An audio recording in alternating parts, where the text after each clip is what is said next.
نحمدہ و نصلی علی رسولہ الکریم اما بعد فاعوذ باللہ من الشیطان الرجیم بسم اللہ الرحمن الرحیم السلام علیکم ورحمۃ اللہ وبرکاتہ۔ عقل اور ذہانت اللہ تعالیٰ کی بہت بڑی نعمت ہے۔ حضرت عبداللہ بن عباس رضی اللہ تعالیٰ عنہ فرماتے ہیں کہ اللہ تبارک و تعالیٰ نے جب عقل کو پیدا فرمایا تو اسے حکم دیا کہ پیچھے ہٹ جا، تو وہ پیچھے ہٹ گئی۔ پھر اسے حکم دیا کہ آگے بڑھ، تو وہ آگے بڑھ گئی۔ پھر فرمایا کہ میری عزت کی قسم ہے، میں نے چیزوں میں تم سے اچھی پیدا نہیں کی، تیرے ہی اعتبار سے ہم عطا کریں گے، تیرے ہی اعتبار سے سلب کریں گے اور تیرے ہی اعتبار سے مواخذہ کریں گے۔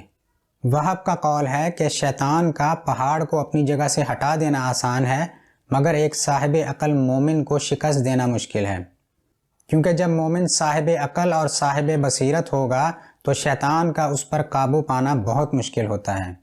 انسان کو ایمان کے بعد سب سے افضل چیز عقل عطا کی گئی ہے، مگر عقل وہی معتبر ہے جس کو وحی کی رہنمائی حاصل ہو، کیونکہ وحی کی رہنمائی کے بغیر بہت سے عقل مند گمراہی کا شکار ہو گئے اور اپنی دنیا اور آخرت تباہ کر بیٹھے۔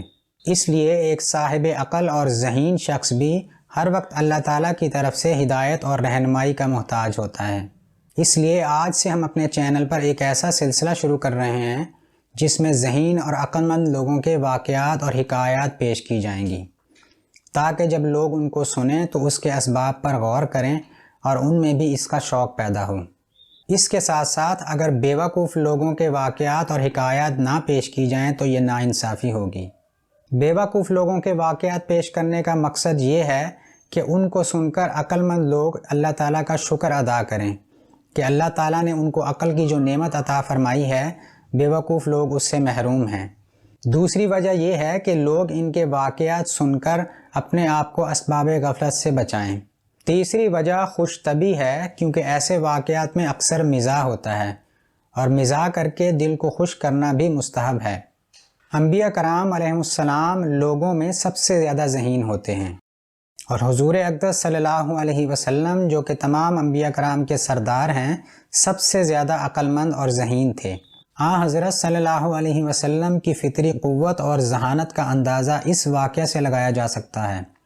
حضرت علی رضی اللہ تعالیٰ عنہ فرماتے ہیں کہ غزوہ بدر کے موقع پر ہم نے 2 آدمیوں کو حضور اقدس صلی اللہ علیہ وسلم کے قریب دیکھا۔ وہ دشمن کے کیمپ کے آدمی تھے۔ ان میں سے ایک آدمی تو چھپ گیا اور دوسرا جو غلام تھا اسے ہم نے پکڑ لیا۔ پھر ہم نے اس سے دشمن کی تعداد پوچھی تو اس نے تعداد نہ بتائی، صرف اتنا کہا کہ دشمن کی تعداد بہت زیادہ ہے اور وہ بہت طاقتور ہیں۔ ہم نے ان سے بار بار یہی سوال کیا، مگر وہ یہی جواب دیتا کہ دشمن کی تعداد بہت زیادہ ہے، وہ بہت طاقتور ہے۔ مسلمانوں نے اس کو مارنا شروع کر دیا، یہاں تک کہ ہم نے اسے حضور اقدس صلی اللہ علیہ وسلم کی خدمت میں پیش کیا۔ حضور اکرم صلی اللہ علیہ وسلم نے بھی کوشش کی کہ وہ دشمن کی تعداد بتا دے، مگر وہ ایک ہی جواب دیتا کہ دشمن کی تعداد بہت زیادہ ہے، وہ بہت طاقتور ہیں۔ پھر حضور اکرم صلی اللہ علیہ وسلم نے اس سے پوچھا کہ تم لوگ کتنے اونٹ روزانہ ذبح کرتے ہو؟ اس نے کہا 10۔ آپ صلی اللہ علیہ وسلم نے فرمایا کہ دشمن کی تعداد 1000 ہے، کیونکہ ایک اونٹ 100 آدمیوں کے لیے کافی ہو جاتا ہے۔ اب ایک بیوقوف کا قصہ پیش خدمت ہے۔ ایک شخص نے بیان کیا کہ ایک بار اس کا گزر ایک استاد کے پاس سے ہوا۔ اس نے دیکھا کہ بچے اس کو مار رہے ہیں۔ اس نے اس استاد کو چھڑانے کی کوشش کی تو اس نے کہا ان کو چھوڑ دو، میری ان سے شرط لگی ہوئی ہے کہ جس دن میں پہلے آ گیا میں ان بچوں کو ماروں گا، اور جس دن یہ پہلے آ گئے تو یہ مجھے ماریں گے۔ آج نیند کی وجہ سے میری آنکھ نہیں کھلی، اس لیے میں دیر سے آیا اور یہ مجھے مار رہے ہیں۔ کل سے میں آدھی رات کو ہی آ جاؤں گا اور ان کو ماروں گا۔ تو ایک شاگرد بولا کہ میں رات کو یہیں سو جاؤں گا اور صبح آپ کو ماروں گا۔ اللہ تعالی ہمیں عقل کی نعمت عطا فرمائے اور بیوقوفوں کی صحبت سے بچائے۔